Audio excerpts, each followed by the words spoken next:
अगर आप इसमें देखेंगे तो हमने इसको कैटेगराइज किया था कि आंसर राइटिंग टेक्नोलॉजी, हमने सोचा कि एक जो आंसर राइटिंग टेक्नोलॉजी अपनी तरफ से हमने कुछ बातें यहाँ पे लिखी हैं। छोटा छोटा है, आपको दिखेगा नहीं, रास्ते में कहीं बड़ा दिखा तो बताऊंगा।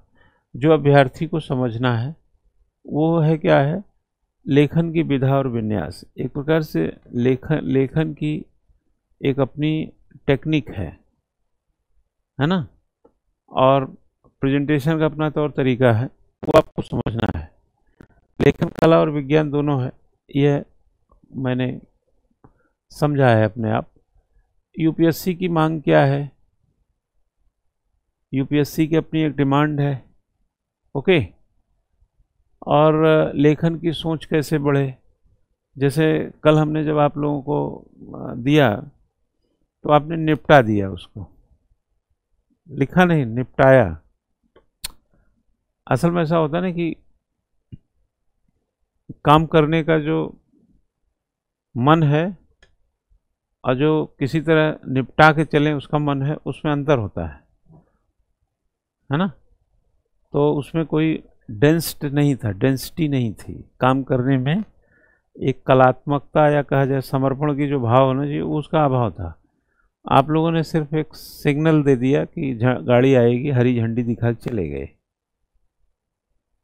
ठीक है, गाड़ी आ गई, है ना, बस इतने से काम चल गया।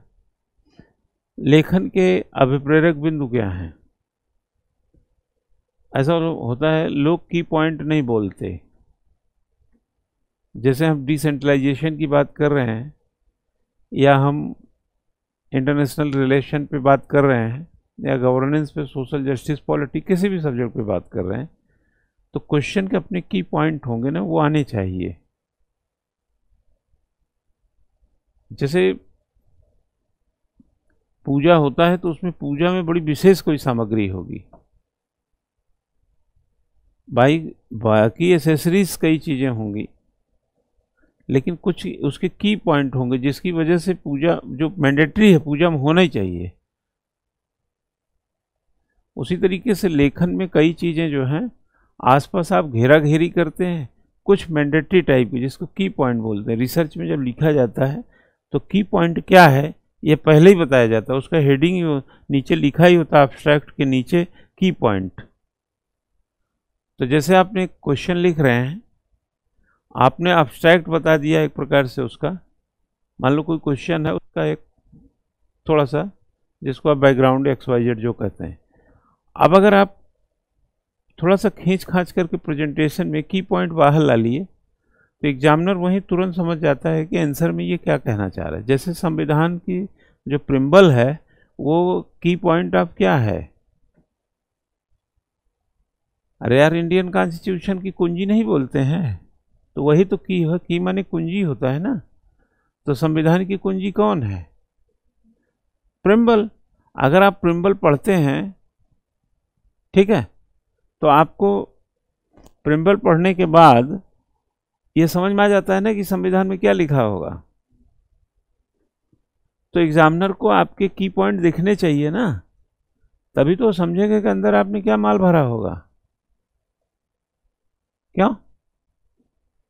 सही है ना। तो उसके अभिप्रेरक बिंदु क्या है? उत्तर लेखन एक सरल अभ्यास है, अगर आप इसको एक्सरसाइज करते रहिए तो ये मेंटेन होता रहेगा।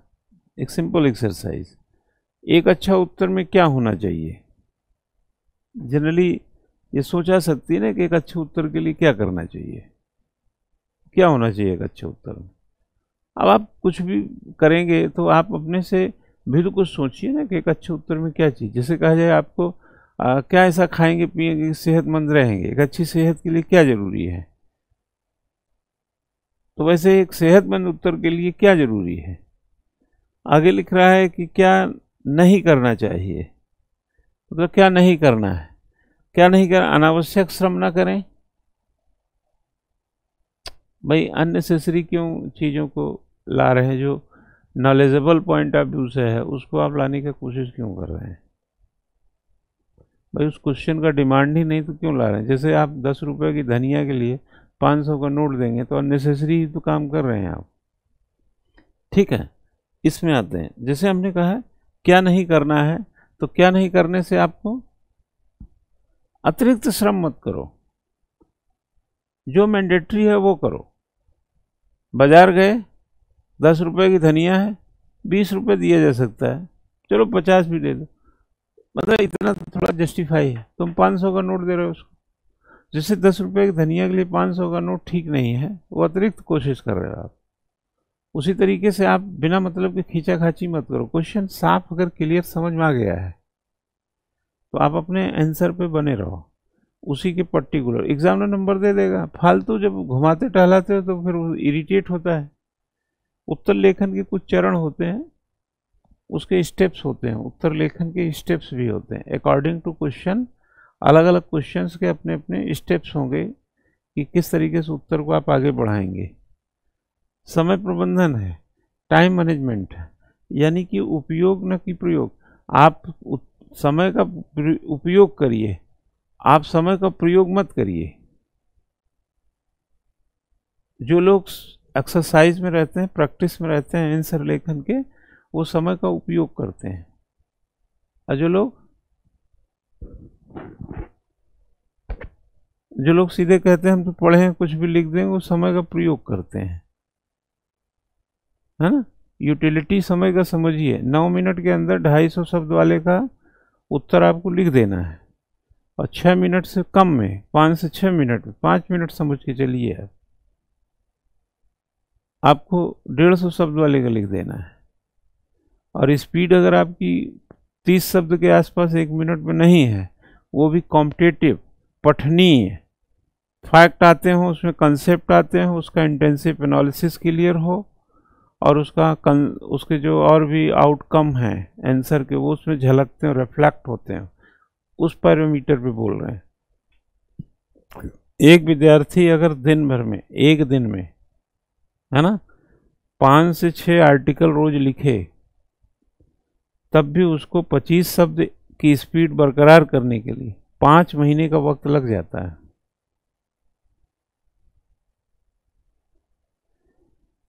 और लोग क्या करते हैं, लेट के बैठ के सोफा पे, कहीं उठ के छत पे, यहाँ वहाँ इतिहास भूगोल सब रटते रहते हैं, लेकिन जब एग्जाम में जाते हैं, चलो मान लिया किसी तरह प्री निकाल लिए, तो वहाँ लिखते उगते नहीं हैं। बाद में तब दूसरी बार आएंगे दौड़ के, तो सोचेंगे लेखन होना चाहिए, वो तो पहले भी बताया गया था, लिखते ही नहीं हो तुम। इसलिए एक अटेम्प्ट जो है ना, प्री पास करके लोग जो थोड़े गलती करते हैं, वो इसी में जाते हैं, उनकी राइटिंग ही नहीं होती। अभी जैसे आप ही लोग हैं, मान लो 2025 का प्रीलिम्स निकाल लिए, अगर आप राइटिंग में नहीं हैं तो प्रीलिम्स तक ही रहेगा, आगे काम नहीं बढ़ेगा, है ना। आप इतना लिखिए, इतना लिखिए कि उंगलियां जो है ना, उंगली का तरीका ही बदल जाए, उंगली न लिखे तो दर्द करे।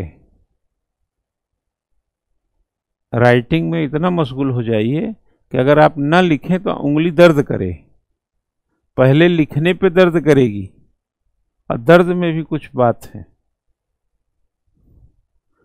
प्रश्न क्या चाहता है, प्रश्न क्या चाहता है, आपको तो उसको देखना पड़ेगा ना कि क्वेश्चन की चाहत भी तो होगी, उसका डिमांड क्या है क्वेश्चन का।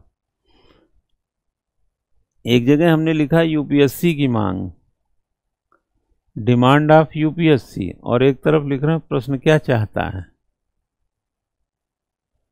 समझ रहे ना, दोनों की चाहतों में फर्क है, एक डिमांड में है और एक चाह।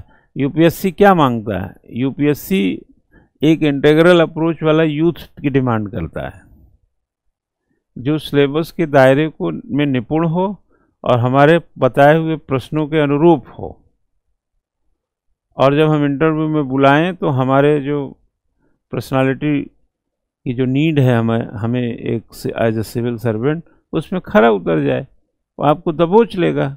यूथ कैप्चर, भर्ती का मतलब क्या होता है, यूथ कैप्चर। तो यूपीएससी क्या करता है, यूथ कैप्चर। युवा ही तो लेता है, बूढ़ा छोड़ देता है। 21 से 32 साल के लोगों को ही तो लेता है ना, तो क्या हुआ वो, हाँ, यूथ कैप्चर तुम लोगों को लेगा ना वो। और यूथ जो है, यूपीएससी की अपनी मांग है, उसके अनुपात में है।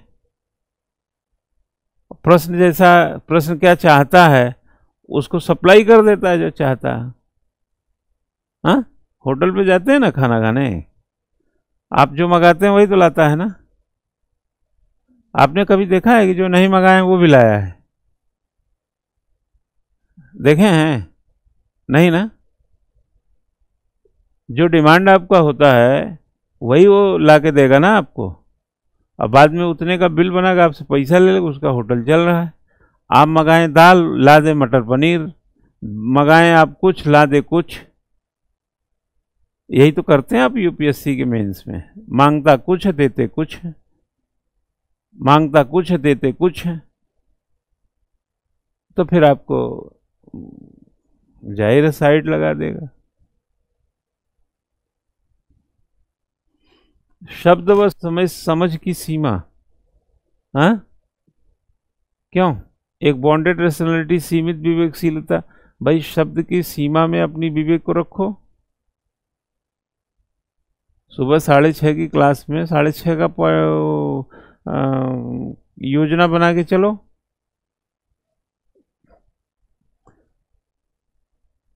थोड़ा सेमेस्टराइज कर दो योजना को, थोड़ा कैटेगराइज कर दो, तो कि 6:30 से 9 हमारी क्लास होती है, हम इस टाइम में अपना क्लास करेंगे, बाकी टाइम में हमें लाइब्रेरी में बैठ करके असाइनमेंट लिखने हैं, हमें कुछ न्यूज़पेपर्स पढ़ने हैं, हमें करंट अफेयर्स पढ़ने हैं, और फिर उसके बाद जो जो क्वेश्चंस वगैरह दिया, असाइनमेंट वगैरह, उनके आंसर लिखने हैं, जो नोट्स बनाए हैं क्लास में उसको पढ़ना है, और अगली क्लास करना है।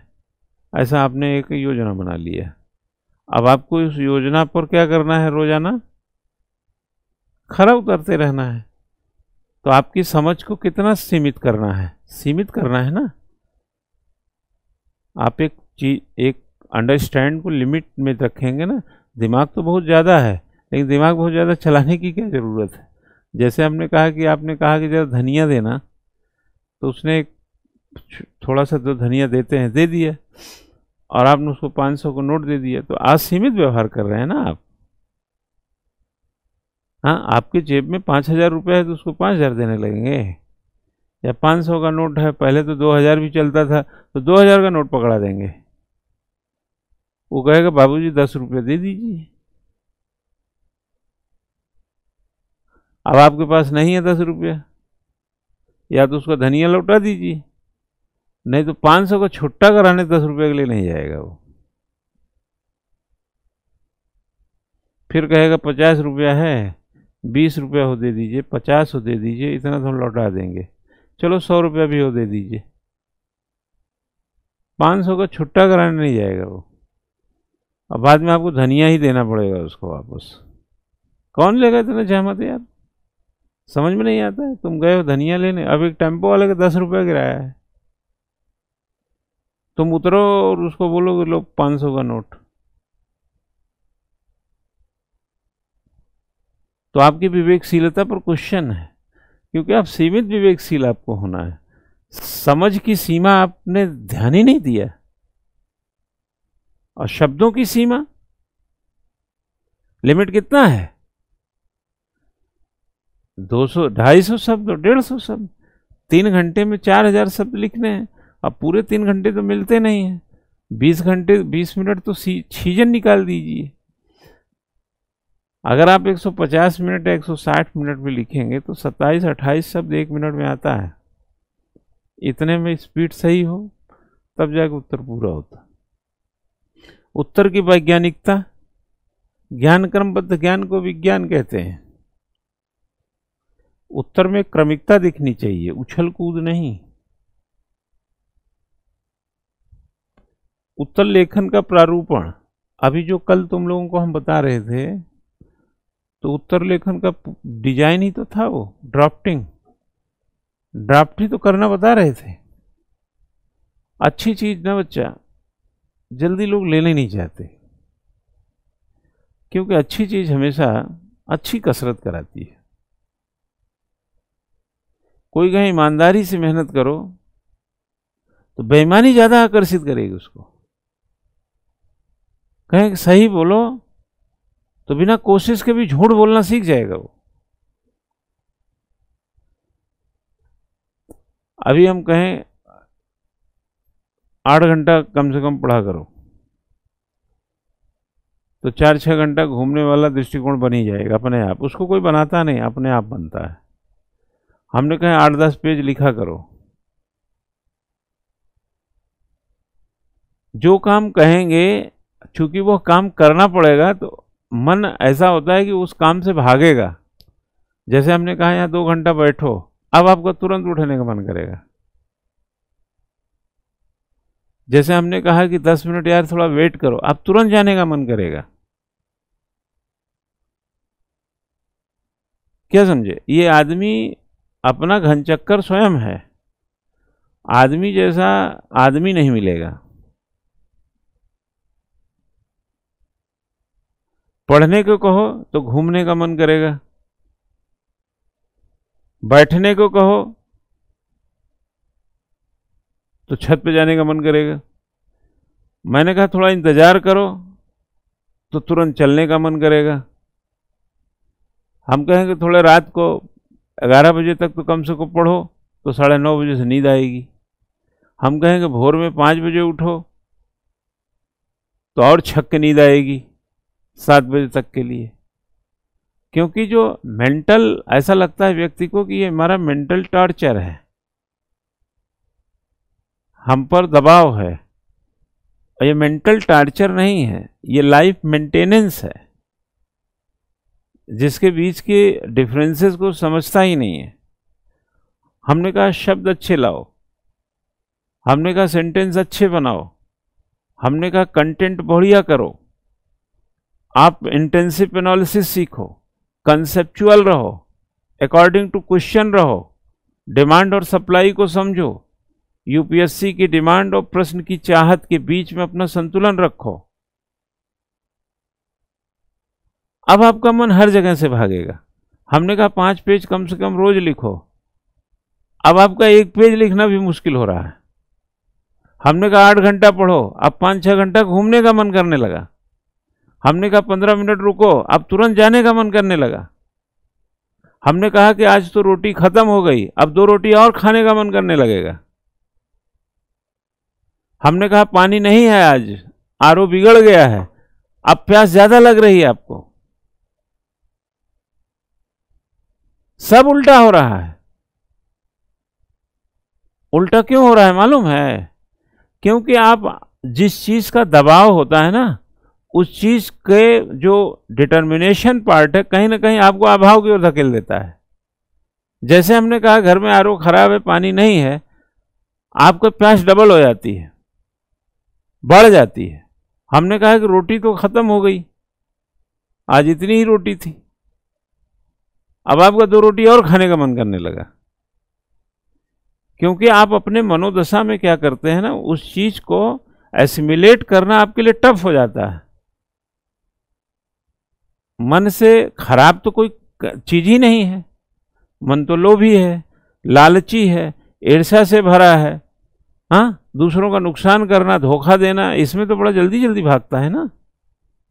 फैक्ट क्या है, कंसेप्ट क्या है, सेंटेंस क्या है, वर्ड क्या है, कंटेंट क्या है, इंटेंसिव एनालिसिस क्या है, क्रिटिकल एनालिसिस क्या है, क्रिटिसिज्म क्या है, फैक्ट या कमेंट वगैरह क्या है,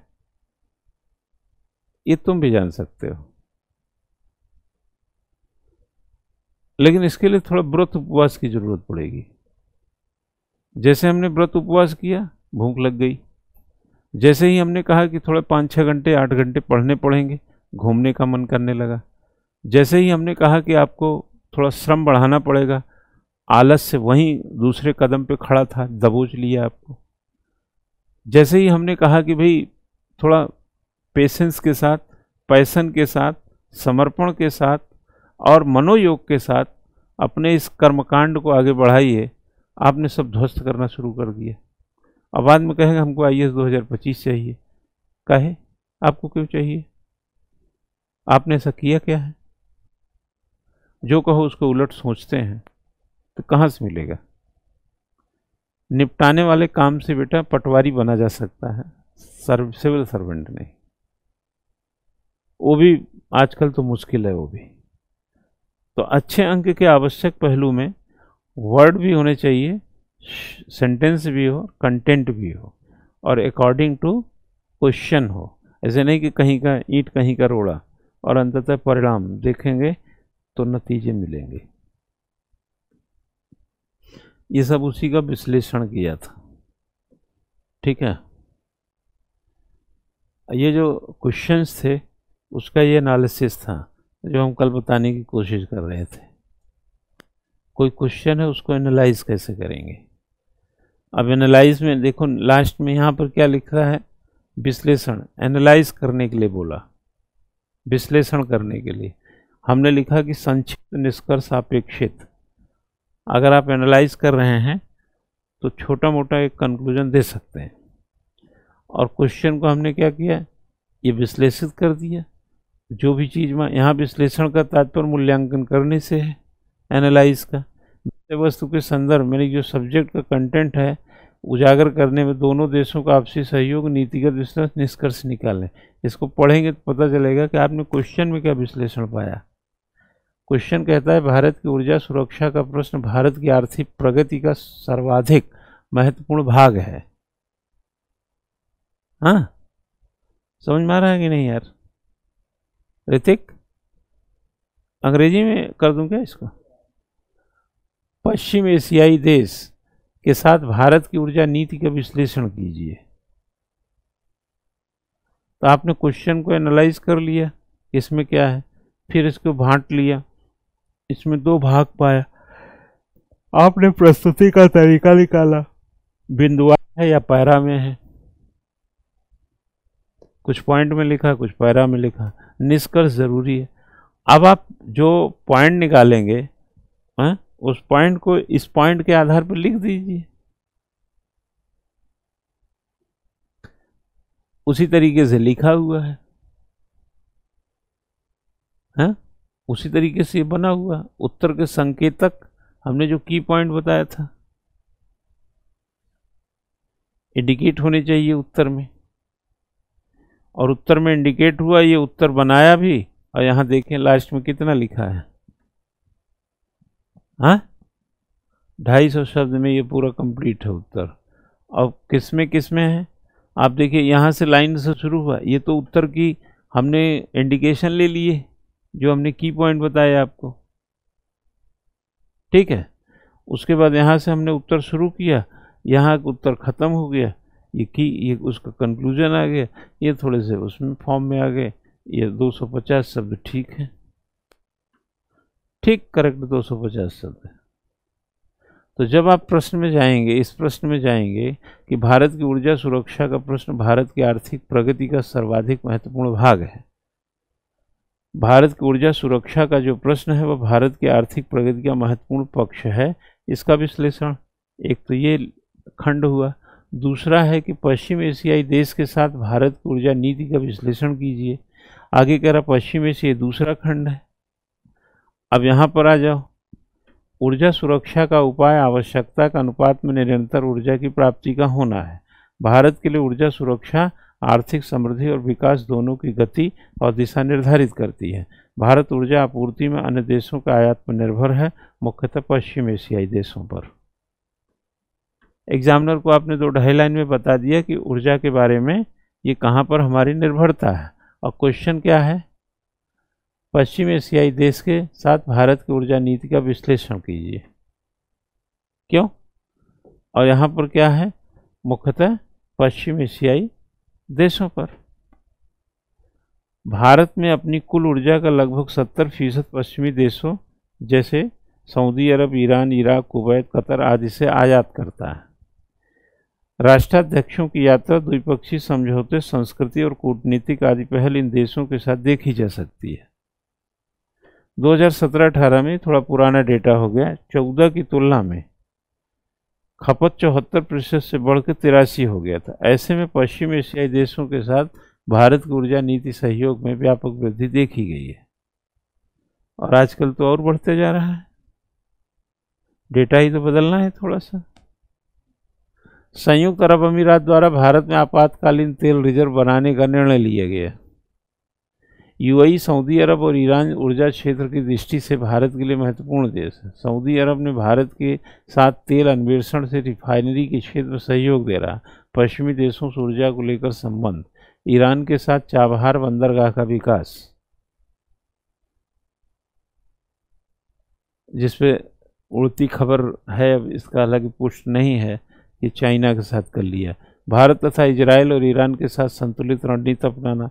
भारत द्वारा जॉर्डन के साथ बेहतर संबंध विकसित करना। कतर द्वारा भारत के एलएनजी आयात का लगभग 64% की आपूर्ति। पश्चिमी देशों के ये करके क्वेश्चन को खत्म कर दो। अब ये लेखन एक विधा है, ये चौथा चैप्टर आ गया। ऐसे हमने चैप्टर का एनालिसिस किया है। एक अच्छा उत्तर में क्या हो ये लिखा हुआ है, क्या क्या होना चाहिए एक अच्छा उत्तर में। हाँ, उत्तर लेखन वही प्रारूपण आ गया। तो क्या करें, प्रश्न के अंत में किस शब्द का प्रयोग किया गया, इसकी चर्चा पहले हो चुकी है। और तार्किक तौर पर इसके कितने हिस्से होंगे और उसका आपस में संबंध कैसा है आदि पर गहरी पकड़ होनी चाहिए। परीक्षा में समय को चतुराई से खर्च करना होता है। प्रश्न के सरलता या कठिनाई का कोई अंत नहीं मिलता, बल्कि उसे समझकर उत्तर लेखन के माध्यम से की गई प्रस्तुति सफलता के लिए मानी जाती है। परंतु इसका आधार प्रश्न ही होता है। जिस प्रकार उत्तर लेखन का अभ्यास उत्तर को सटीक बना देता है, विषय ज्ञान के साथ प्रश्न का बार बार अध्ययन और उत्तर लिखने के प्रारूप का निर्धारण करने से यह समझ भी सटीक हो जाती है। अगर हम लोग जब पढ़ते थे ना बेटा, ऐसा कोई मास्टर मिला होता समझाने वाला, तो पहले अटेम्प्ट में हम लोग ये कोचिंग नहीं खोले होते। हमारे ज़माने में ऐसे कोई टीचर्स मिलते जो लेखन के सारगर्भिता को इतनी तबीयत से पुष्ट कर देते, हमारे अंदर भर देते, तो दूसरे अटेम्प्ट की नौबत न आती।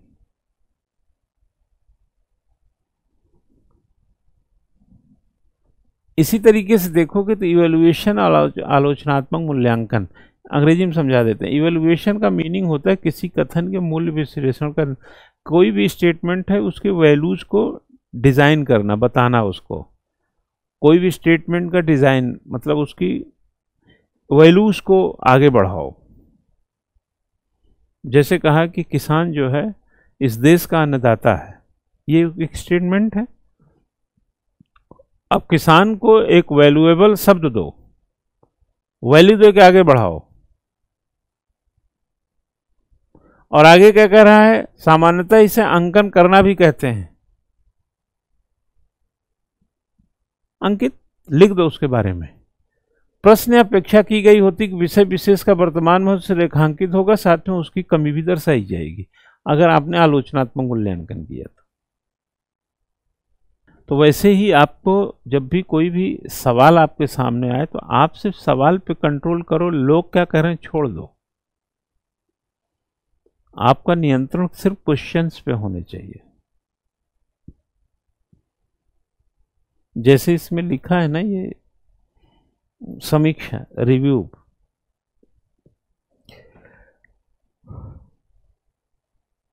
रिव्यू है, समालोचना है, आलोचना है, परीक्षण है, परीक्षा है, निरीक्षण है, गुण दोष है, सब कुछ इसमें लिखा हुआ है।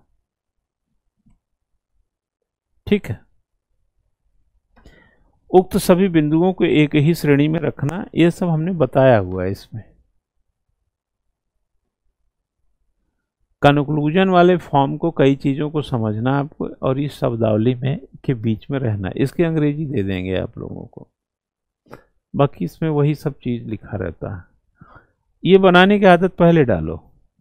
अब जैसे निष्कर्ष की क्या स्थिति, अपेक्षित, किसमें अपेक्षित, ये लिख रहा है समालोचनात्मक विवेचना कीजिए, क्रिटिकल एनालाइज, क्रिटिकली एनालिसिस कीजिए, है ना। तो आपको